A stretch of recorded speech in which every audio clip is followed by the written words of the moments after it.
Hello mga sangkay mga kalingap! Welcome back to my channel. For today's video, gawa tayo ng reaction video.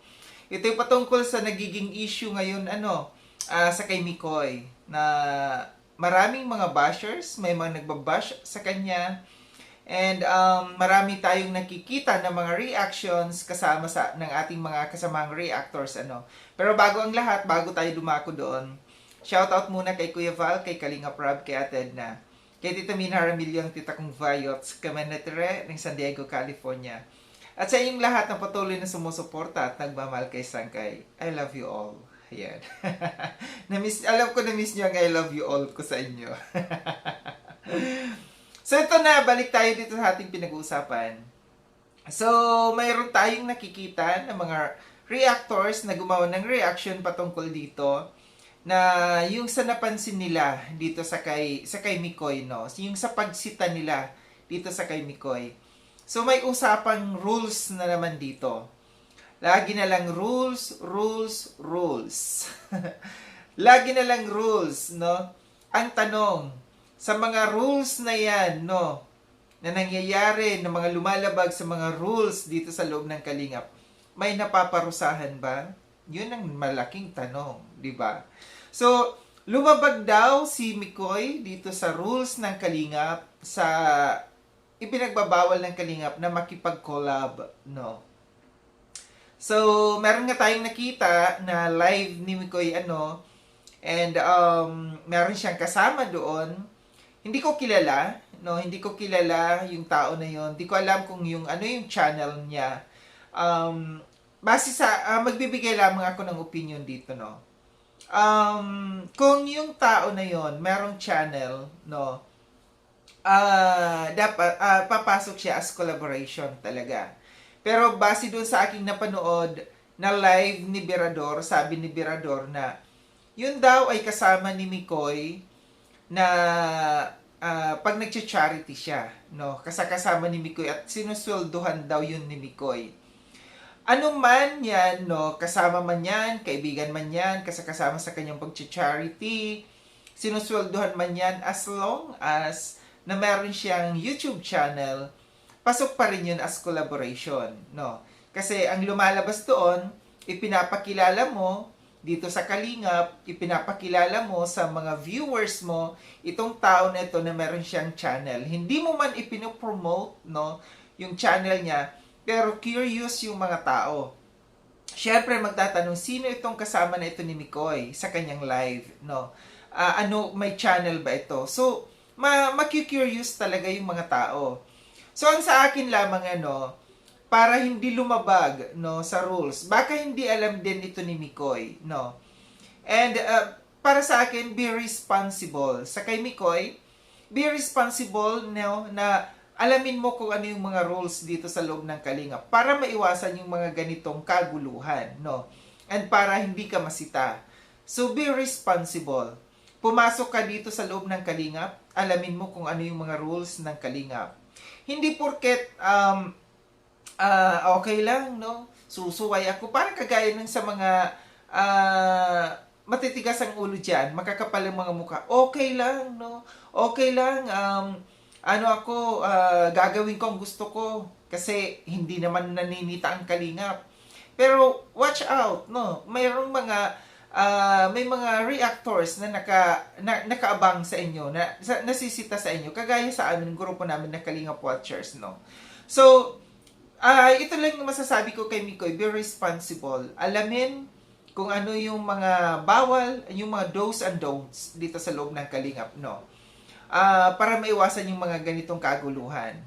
So, pasok siya as collaboration nga, no, kung yung tao na yon ay merong YouTube channel, no, yung kasama mo na yan. So, dito sa live ni Birador, hati yung reaction ng mga viewers. Meron galit kay Birador, meron din galit kay Mikoy. And maraming mga nagbabash dito sa kay Mikoy, no, sa loob ng live na ito, sa comment section ni Birador. May mga nagsasabi na, Birador, dapat puntahan mo, kausapin mo si Mikoy. Tingin ko hindi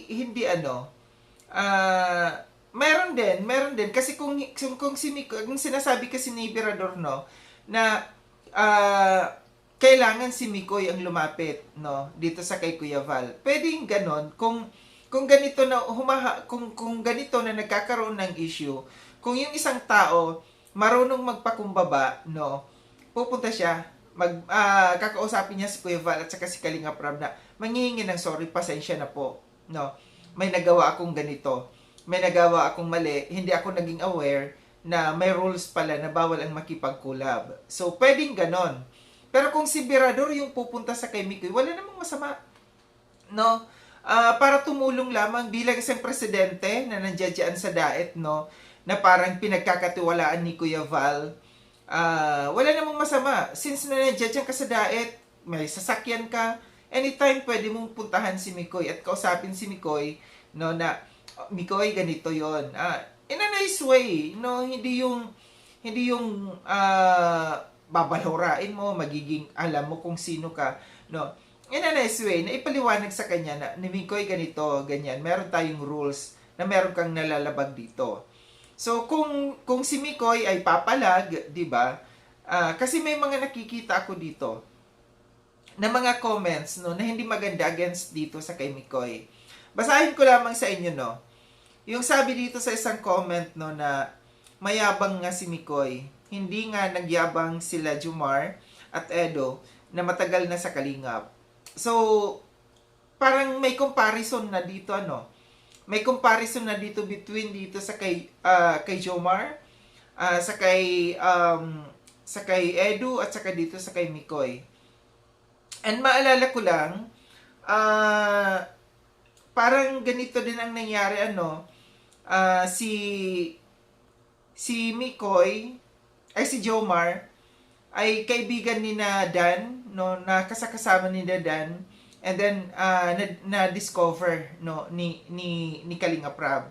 So dito naman parang ang lumalabas dito, no, si Mikoy nagdala rin, nag-aya din ng kasamahan, no, dito sa loob ng Kalingap, dito sa kanyang live, no, na baka gusto niya na makilala din.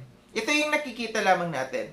So dito, balik tayo dito sa comment section, ano, na may comparison na dito na sinasabi ng mayabang na si Mikoy.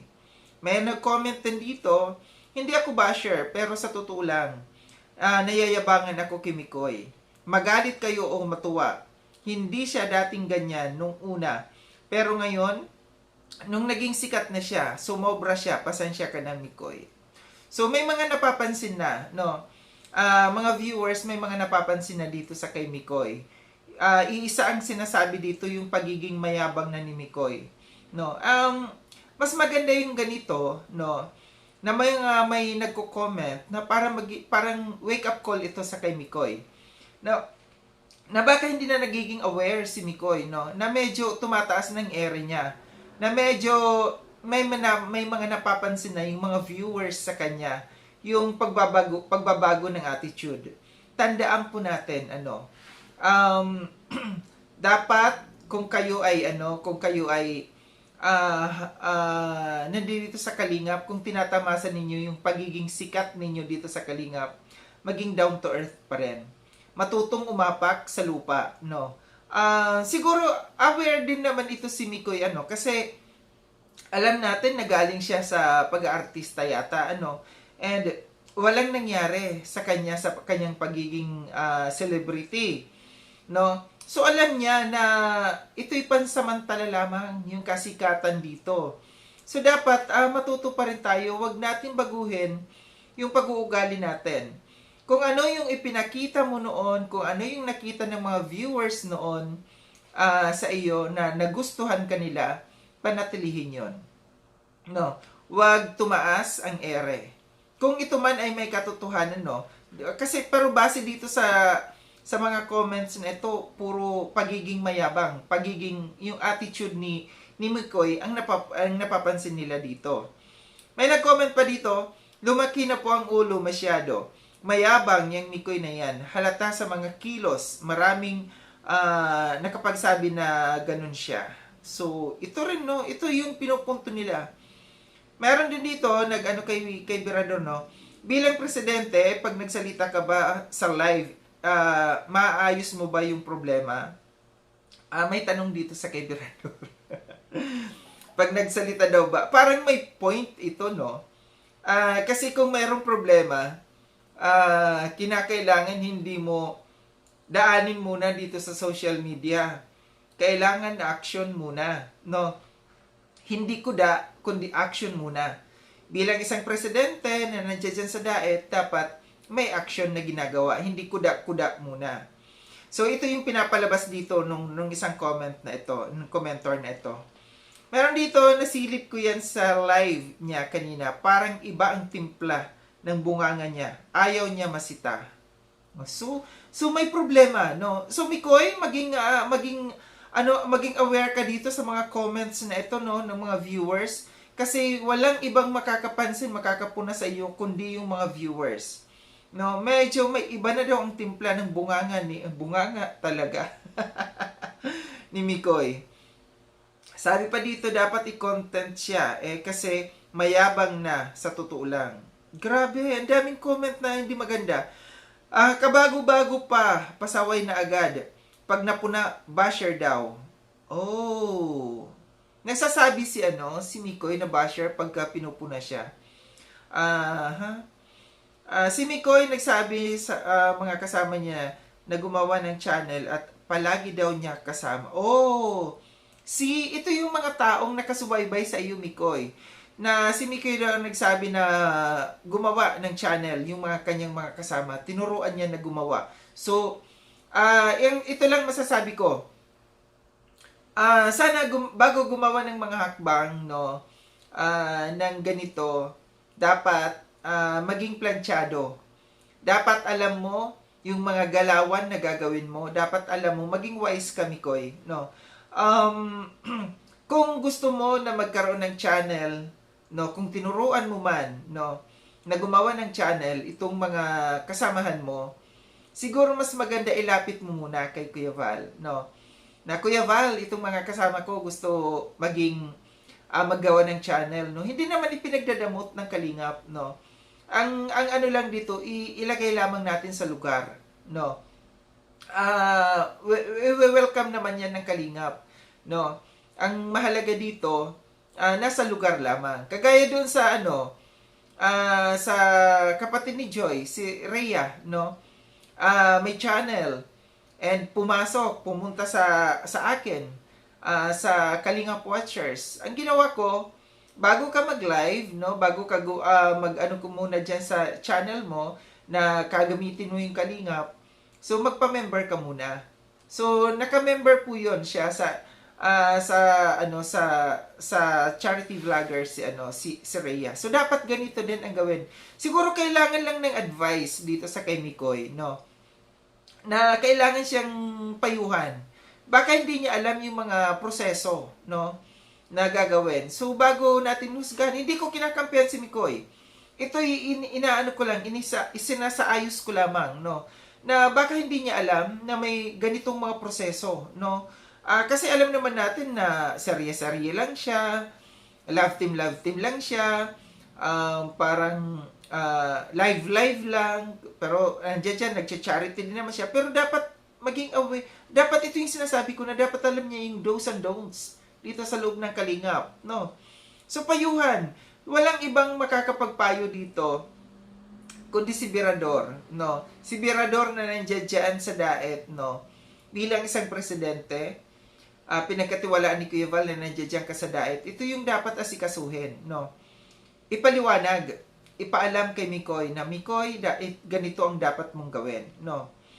So, dito meron pa, hindi kami perpekto. Nagsasabi lang kami ng totoo. Sa nakita naming ugali ni Mikoy, feeling sikat at yumabang, kapital talaga, kapsalak talaga yung yumabang. Pwede siya umalis sa Kalingap kung ayaw niyang sumunod sa rules ng Kalingap. Ito kasi talaga yung nagiging problema dito sa loob ng Kalingap, no. Ito talaga yung rules, no. Kasi ito, ang daming bashers dito, no. Ito lang yung masasabi ko. kung talagang kung talagang sina Kuya Val at saka sina Kalingap Rab, yung pamunuan ng Kalingap, no, um, sila'y seryoso, no, na ipatupad talaga itong rules na ito sa loob ng Kalingap, no exception, no, lahat ipataw, no. Kahit kami ng mga sinasabi ng mga presidente na sinasabi na merong immunity, willing ako na ipatanggalin yung immunity sa mga presidente para maging fair, no, lahat para sumunod sa rules, no. And hindi lamang yun, no. Hindi lamang yun ipapatupad na ilalatag mo, ito yung rules, sundin ninyo. Dapat may kaakibat yan na parusa. And yun yung napaka-importante, yung parusa na ipapataw, no, na dapat sundin at dapat gawin. Kasi once na hindi ito ipatupad, yung parusa sa mga lumalabag sa rules na ito, wala pa rin. Useless, no. Walang kwenta, walang saysay. Kung hindi papatawan ng parusa yung mga taong lumalabag ng rules and regulations dito sa loob ng Kalingap. So ito lang aking reaction patungkol dito sa kay Mikoy, no. Kailangan i-guide, no. Kailangan pagsabihan. At dapat malaman din ni Mikoy yung mga comments ng mga viewers kung ano yung napapansin sa kanya, yung laging sinasabi nila na yumayabang na, lumalaki ng ulo, no? Okay lang lumaki ang ulo sa baba, wag lang sa taas. Mikoy, pag nakita kong malaki ang ulo sa baba, paldo si Sangkay.